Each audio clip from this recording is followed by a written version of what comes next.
तमाम नेमतें और आसाइशें होने के बावजूद हज़रत आदम अलैहिस्सलाम ने जब जन्नत में तन्हाई और अजनबियत महसूस की तो अल्लाह पाक ने हज़रत अम्मा हव्वा को पैदा फरमा दिया। मोहम्मद बिन इसहाक हज़रत इब्न अब्बास से रवायत करते हैं कि हज़रत आदम अलैहिस्सलाम सो रहे थे कि अल्लाह पाक ने उनकी छोटी पसली से हज़रत हव्वा को पैदा फरमा दिया। जब हज़रत आदम अलैहिस्सलाम नींद से जागे तो देखा कि उनके पास एक ऐसी मखलूक लेटी है जो उनसे कुछ ज़्यादा मुख्तलिफ नहीं है। तफसीर सावी सफ़ा नंबर 5 पर लिखा है कि जब हज़रत आदम अलैहिस्सलाम ने अपने ही जैसी खूबसूरत मखलूक को अपने पास लेटे देखा तो उनकी तरफ दस्त मुबारक बढ़ाने का इरादा फरमाया तो फरिश्तों ने अर्ज़ की ठहर जाएं, पहले उनका महर अदा करें। आप अलैहिस्सलाम ने फरमाया उनका महर क्या है? फरिश्तों ने अर्ज़ की उनका महर ये है कि आप हमारे सरदार मोहम्मद सल्लल्लाहु अलैहि वसल्लम पर 10 मरतबा दुरूद पाक पढ़ें। चनाचे आप अलैहिस्सलाम ने दुरूद पढ़ा और फरिश्तों की गवाही से आप अलैहिस्सलाम का हज़रत बीबी हव्वा रज़ी अल्लाह अन्हा से निकाह हो गया। रवायत में है कि हज़रत आदम और हव्वा 60 साल तक जन्नत में रहे, लेकिन इनको हक़ ज़ौजियत अदा करने का हुक्म न था और ना बच्चे पैदा करने का। हज़रत आदम अलैहिस्सलाम और हज़रत हव्वा बड़े आराम व सुकून से जन्नत में रहने रहे। इस अरसे में दोनों पर जन्नत के किसी भी हिस्से में जाने पर पाबंदी न थी सिवाय शजर ममनुआ के। शैतान अब इन दोनों का खुला दुश्मन था और अपनी सज़ा का बदला लेने के लिए बेकरार भी। इसकी शदीद ख्वाहिश थी कि ये अल्लाह के हुक्म की खिलाफ वर्जी करें। फिर शैतान ने इन दोनों के दिलों में वसवसा डाला ताकि उनकी शर्मगाहें जो एक दूसरे से पोशीदा थीं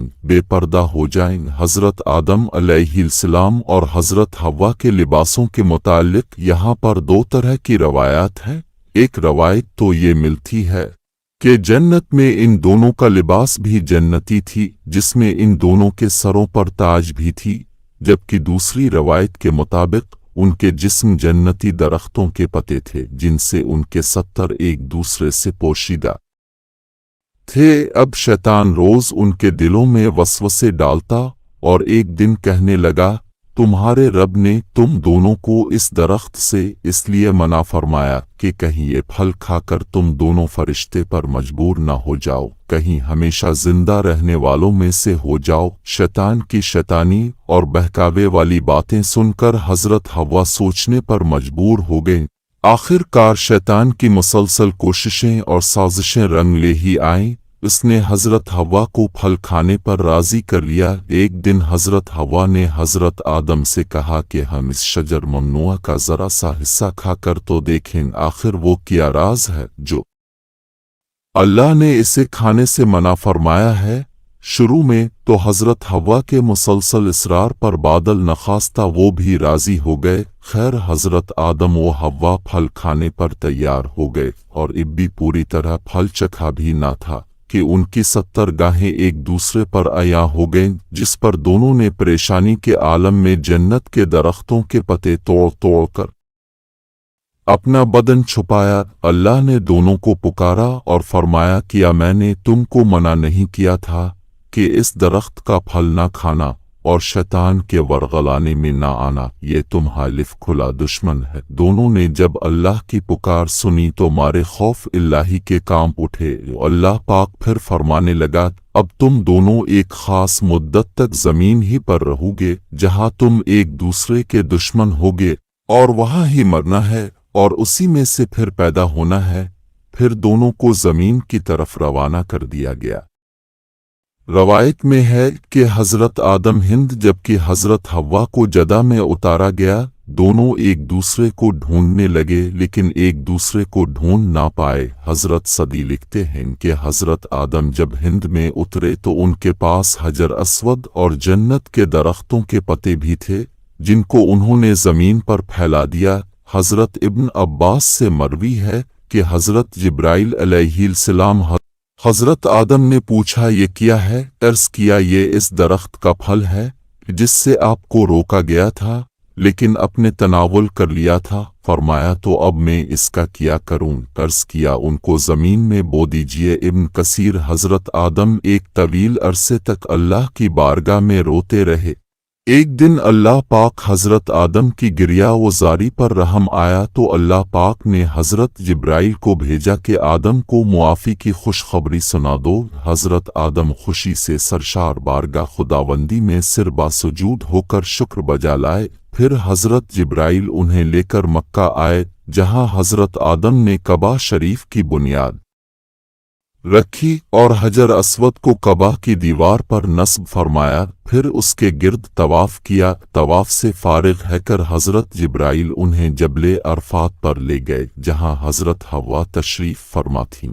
لیکن طویل عرصے کی جدائی اور حالات نے بہت سے جسمانی تغیرات پیدا کر دیے تھے، چنانچہ دونوں ایک دوسرے کو پہچان نہ پائے، جس پر حضرت جبرائیل علیہ السلام نے دونوں کی تعارف کروایا۔ ناظرین، یہ وہ وقت تھا کہ جب پہلی دفعہ آپ کو حیض بھی آیا، اور اللہ پاک کے حکم سے پھر حضرت آدم اور حضرت حوا کو کثیر اولاد ہوئی۔ حضرت امام حوا کے حمل سے جڑواں بچے پیدا ہوتے تھے، جن میں ایک لباب دوسر دفعہ امید سے ہوتی تو پھر ایک لڑکا لڑکی پیدا ہوتے، اور اس طرح پہلے حمل سے پیدا ہونے والے بیٹے کی شادی دوسرے حمل سے پیدا ہونے والی بیٹی سے کر دی جاتی، یعنی ایک حمل سے پیدا ہونے والے بچے سگے بہن بھائی قرار پائے۔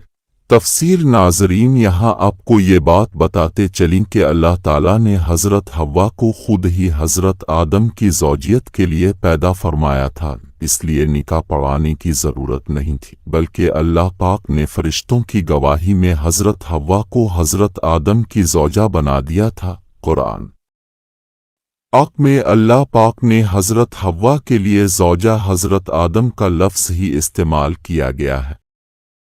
ناظرین، فرشتے حضرت آدم کی پیدائش سے آزمائے گئے، جبکہ انسان کو بھی اللہ پاک آزمائش میں مبتلا کرتا ہے کہ کون فرما برداری کرتا اور کون نافرمانی کرتا ہے، اور جو دنیا و آخرت کے بارے میں غور و فکر کرتا ہے وہ ایک کی دوسرے پر فضیلت جان لیتا ہے اور پہچان لیتا ہے کہ دنیا آزمائش کا گھر اور فنا ہونے والی ہے، جبکہ آخرت بدلے کا ہمیشہ باقی رہنے والا گھر ہے۔ لہٰذا دوستو، ہمیں چاہیے کہ ہم ان لوگوں میں سے ہو جائیں جو دنیا کی ضرورت کو آخرت کی ضرورت پر وار دیتے ہیں، اور بے شک نیکی کی توفیق اللہ پاک ہی کی طرف سے ملتی ہے۔